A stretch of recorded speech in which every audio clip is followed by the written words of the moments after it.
If your taps are looking old-fashioned or worn, or maybe they're getting too stiff for an elderly relative, but you don't want to go to the cost of buying new taps and then paying a plumber to install them for you, if you can find one in the first place, then this might be the video for you. Welcome to Big Ted's Home and Garden. In today's video, I'm going to show you how anyone with basic DIY skills can revive their taps, make them look better and make them easier to use. And the best thing about it, it'll only cost you about £10 to do it. If it sounds too good to be true, it's not. It's easy. I'll show you how to do it step by step. The first thing we'll need is one of these, a basin lever reviver kit. This one came from Screwfix, but you can buy them from Toolstation or Amazon. I'll put a link in the description below. The current price, this is March 2023, is £9.98 including VAT at Screwfix. So let's see what you get for that money. We've got the two tap handles. If you look closer, you can see the valves are already fitted, and a bag of parts which you'll need if you've got deep bodied taps. Most people won't need these though. So let's get rid of those for now. The valves, or glands as some people call them, are already fitted to the taps, but if you want to be able to adjust the position of the levers accurately, then you need to prise off the cover on the top of the tap, and then you'll find a screw in the centre. If you unscrew that, you'll be able to separate the valve from the tap handle. You can just pull it out when it's loose. Just make sure you don't lose the screw or the cap, because obviously you'll need those later. I know it's obvious, but you'll need to do this for both handles. The next step, and this is absolutely vital, is to locate and close your stopcock. This will stop all water coming into the house, so make sure no one else is using it at the time. Dishwashers, washing machines, etc. Otherwise you're going to be very unpopular. And then open up both taps just to make sure they're drained.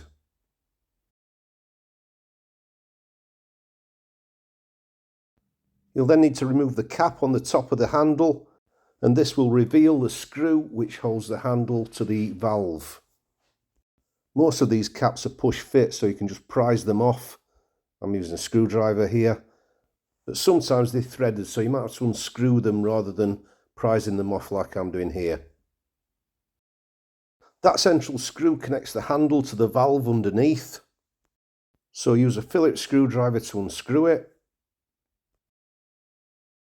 And then you can prise out the screw and the plastic insert that it sits in. Then you should be able to pull the handle off. If it's seized up, WD-40 normally loosens it. Leave it to soak in for a few minutes and then you should be able to pull the handle off to reveal the valve underneath. The other handle came off much more easily. There was quite a bit of corrosion and limescale on the old valve, so before I attempted to remove it, I gave it a spray with WD-40 and left it for a few minutes to penetrate, before wiping it dry with a microfiber cloth.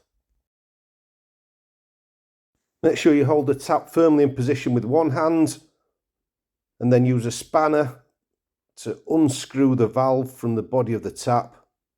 This one wasn't actually too bad considering the amount of time that it's been in there. And then once you've loosened it off, you should be able to unscrew it by hand and pull it out. You see that black disc on the bottom? That's the rubber washer that you'd change if you'd got a drip-in tap. So this is the new valve, and if I put the old one alongside it, you can see that apart from the grime that's all over the old one, they're identical.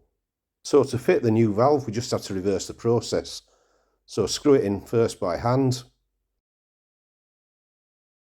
and then when it's hand tight, make sure you're grasping the tap firmly so it doesn't move, and then use your pliers to nip it up.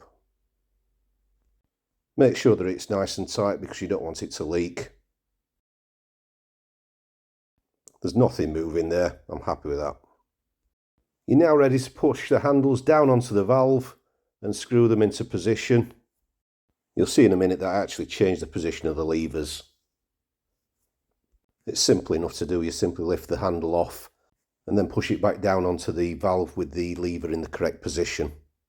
If you're happy with the position of the lever, push the red plastic ring into position to indicate that this is the hot tap, and then the cover just clips into place.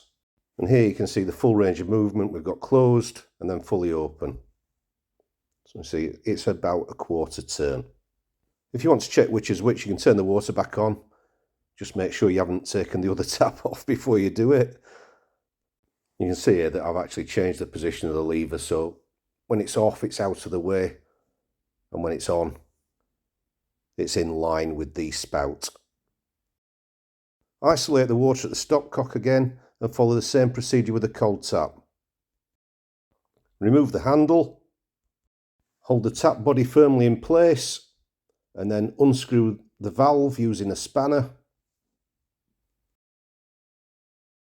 Before removing, screw in the new valve and then tighten it up while holding the tap body firmly in position.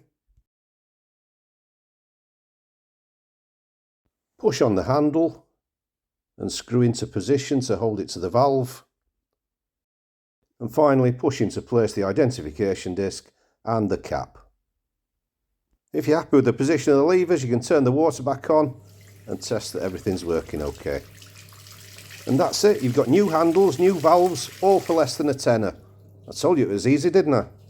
So, if you found this useful, please leave a thumbs up. If you've got any questions, leave a comment below. And don't forget to subscribe to Big Ted's Home and Garden. I'll see you soon.